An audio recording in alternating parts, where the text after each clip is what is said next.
The world of cyberspace is in a state of war. Every second of every day, the UK's defence, energy, finance companies, all attacked by foreign hackers. The firms do have their defences. The British intelligence community, GCHQ, MI6, MI5, also monitor and tackle the threat. Until now, business and government have dealt with the cyber strikes separately. A new unit, the Fusion Cell, combines all their expertise for the first time, a joint response to an ever-growing problem. The theft of our intellectual property alone, on a global scale, represents the single largest transfer of wealth from developed nations in history. In the UK alone, that represents a loss to UK private sector of £17 billion per annum. There's been for some time growing recognition that cyber warfare could be the biggest threat to the nation's security. The Ministry of Defence responding by setting up a cyber operations group. The Fusion Cell will be run on similar lines. Roughly a dozen intelligence officers working with representatives of 160 big businesses to monitor the threat, share the information and provide a speedy, coordinated response.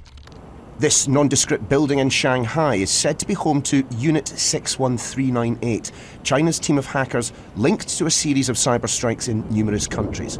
Along with foreign powers like Russia, Syria, Iran and North Korea, the threat they pose is fast growing in scale and sophistication. It used to be the case that counter-espionage focused on enemies you could locate on a map or a globe. Then, with the jihadist threat, the focus shifted to finding and infiltrating small autonomous cells, some of which were of course here in the UK.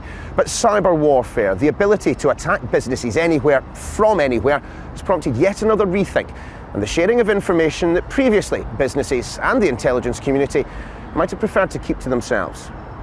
We do live in a world where pretty much from an individual up to a government, we're dependent on the internet, we're dependent on computing. Now, that dependence does introduce a vulnerability, which is that if somebody finds a chink in the armour, maybe they can exploit it.